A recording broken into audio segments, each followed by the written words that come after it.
तसव्वुर कीजिए कि जिंदगी का हंगामा एकदम खामोश हो चुका है और आपकी रूह इस मिट्टी के बदन को छोड़कर अलग हो गई है। वही जिस्म जिसके आराम और खुशी के लिए आपने पूरी जिंदगी भाग दौड़ की, आज जमीन पर बेजान पड़ा है। आपके सामने ही आपको आखिरी गुस्ल दिया जा रहा है।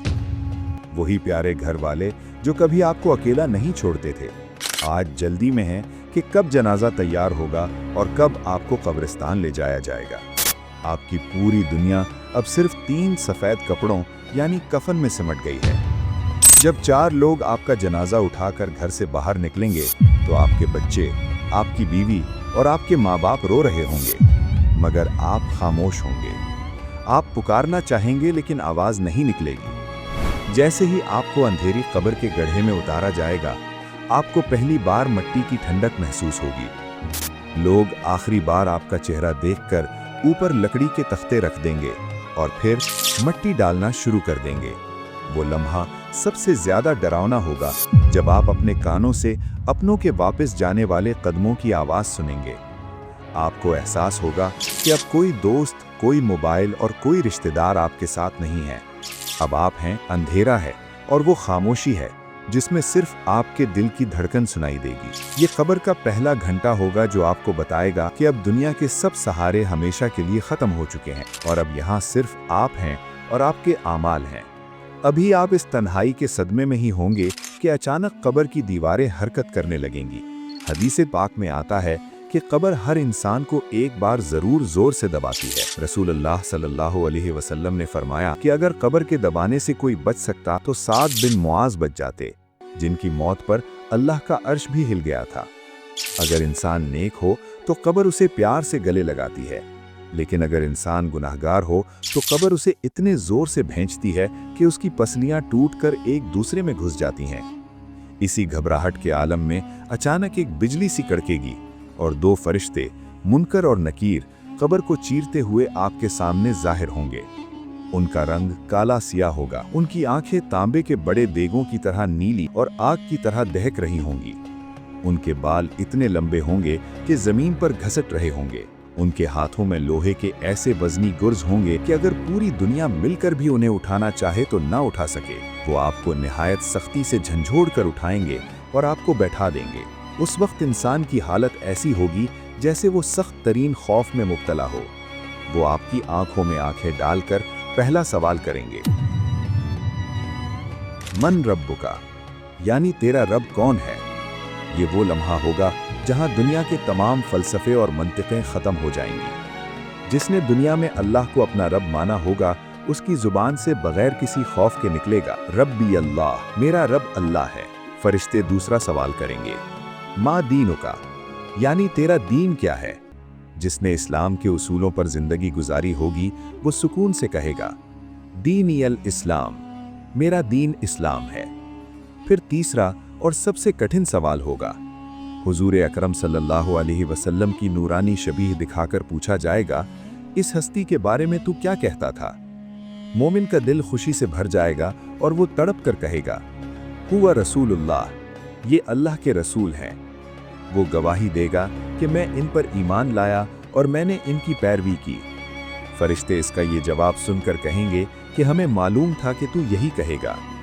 उसी वक्त आसमान से मनादी होगी कि मेरे बंदे ने सच कहा, इसके लिए जन्नत का बिस्तर बिछाओ और इसे जन्नत की तरफ की खिड़की दिखाओ। लेकिन जरा दूसरी तरफ का हाल भी सुनिए। वो शख्स जो दुनिया की चकाचौंध में अल्लाह को भूल गया था, वो जिसने कभी सजदे की तौफीक न पाई थी, जब उससे मुनकर और नकीर सवाल करेंगे कि तेरा रब कौन है, तो वो कांपती आवाज में कहेगा, हाय हाय, मुझे नहीं मालूम। वो उस वक्त चाहेगा कि अपनी याददाश्त पर जोर दे, मगर सब धुंधला जाएगा। जब उससे पूछा जाएगा कि तेरा दीन क्या है, तो वो कहेगा कि मैं तो वही कहता था जो लोग कहते थे। और जब उसे अल्लाह के नबी सल्लल्लाहु अलैहि वसल्लम का दीदार कराया जाएगा तो वो उन्हें पहचानने से भी कासिर होगा, क्योंकि उसने जिंदगी में इनकी सुन्नतों को पहचाना ही नहीं था। उस वक्त मुनकर और नकीर गुस्से से पुकारेंगे, न तो तूने खुद जाना, न किसी के बताने से सीखा। उसी वक्त जमीन से एक सख्त आवाज आएगी और उसकी कब्र उस पर इतनी तंग कर दी जाएगी कि उसके बदन की हड्डियां टूटकर एक दूसरे में पेवस्त हो जाएंगी। कब्र में आपके आमाल सिर्फ ढाल नहीं बनेंगे, बल्कि आपके साथी बन जाएंगे। एक सही हदीस के मुताबिक जब मैयत कब्र में अकेली होती है तो उसके पास एक निहायत खूबसूरत शख्स बेहतरीन लिबास और खुशबू लगाकर आता है। मैयत उससे पूछती है कि तुम कौन हो, तुम्हारा चेहरा तो खैर और भलाई वाला लगता है। वो जवाब देता है कि मैं तेरे वो नेक आमाल हूँ जो तो दुनिया में इखलास के साथ करता था। वो आपका हाथ थाम लेगा और कहेगा कि घबराओ मत, मैं क़यामत तक तुम्हारे साथ हूँ। दूसरी तरफ गुनहगार के पास एक बदसूरत और बदबूदार शख्स आएगा जिसे देखकर मैयत कहेगी कि अल्लाह तेरा बुरा करे, तू कौन है?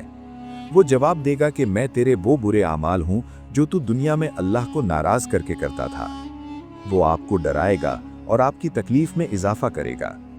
सोचिए, इस लंबी और तन्हा रात में आपका साथी कौन होगा? वही नमाज जिसे हम आज बोझ समझते हैं, या वो गुनाह जिन्हें हम आज मज़ा समझते हैं? हज़रत उस्मान गनी रज़ी अल्लाह अन्हु जब किसी कब्र के पास खड़े होते तो इतना रोते कि उनकी दाढ़ी आंसुओं से तर हो जाती। लोगों ने पूछा कि आप जन्नत और जहन्नम के जिक्र पर इतना नहीं रोते जितना कब्र को देखकर रोते हैं। आपने फरमाया कि रसूल अल्लाह सल्लल्लाहु अलैहि वसल्लम ने इरशाद फरमाया है कि कब्र आखिरत की मंजिलों में से पहली मंजिल है। अगर किसी ने यहाँ निजात पा ली तो आगे की मंजिलें आसान होंगी, और अगर यहाँ निजात न मिली तो आगे की मंजिलें इससे भी ज़्यादा सख्त होंगी। कब्र के पहले 24 घंटे ये बता देते हैं कि अब आगे की ज़िंदगी कैसी होगी। अगर आप कामयाब हो गए तो आपकी कब्र इतनी खुली हो जाएगी कि जहाँ तक आपकी नज़र जाएगी वहाँ सुकून ही सुकून होगा। फरिश्ते प्यार से कहेंगे कि अब तुम ऐसे आराम से सो जाओ जैसे एक दुल्हन बेफिक्री से सोती है। आपको वहाँ दुनिया की कोई फिक्र नहीं होगी, न भूख लगेगी न प्यास। लेकिन इसके बरक्स अगर जवाब न दे सके तो जहन्नम की एक खिड़की खोल दी जाएगी जिससे आग की तपिश और जहरीली बदबू आने लगेगी। उसी वक्त ज़मीन से 90 बड़े बड़े सांप निकलेंगे जिन्हें तनीन कहा जाता है। वो क़यामत तक उस मैयत को डसते रहेंगे। मेरे भाइयों और बहनों, ये कोई कहानी नहीं है, बल्कि ये वो सच है जो एक न एक दिन हम सब के साथ पेश आना है। रसूल अल्लाह सल्लल्लाहु अलैहि वसल्लम अक्सर ये दुआ मांगा करते थे, ऐ अल्लाह, मैं कब्र के अजाब से तेरी पनाह मांगता हूँ। सूरह मुल्क की तिलावत वो अजीम अमल है जो कब्र में आपकी सिफारिश करेगी और आपको इस अजाब से बचाएगी। अगर आप रोज़ाना रात को सोने से पहले इसकी तिलावत करें तो ये आपकी कब्र में रोशनी का जरिया बनेगी। आज हम जिंदा हैं, सांसें चल रही हैं, तौबा का दरवाज़ा अभी खुला है। अल्लाह की रहमत पुकार पुकार कर कह रही है कि ऐ मेरे बंदे, वापस आ जा। अपने गुनाहों पर नदामत के 2 आंसू बहा दो, वो आंसू जहन्नम की आग को ठंडा कर सकते हैं। अपने आप से पूछें कि क्या मेरी कब्र जन्नत का बाग बनेगी या जहन्नुम का गढ़ा। इन 24 घंटों की तैयारी आज से, बल्कि इसी लम्हे से शुरू करें। अपने रब को राज़ी करें, नमाजों को कायम करें और लोगों के हुकूक अदा करें। वालिदैन की खिदमत करें, किसी का दिल न दुखाएं, क्योंकि कब्र में मुआफ़ी मांगने का मौका नहीं मिलेगा। अल्लाह से दुआ है कि वो हमें इस तन्हाई के वक्त में साबित कदम रखे, हमारी कब्रों को अपने नूर से मुनव्वर फरमाए और हमें हुजूर सल्लल्लाहु अलैहि वसल्लम की शफाअत नसीब फरमाए। आमीन या रब्बल आलमीन।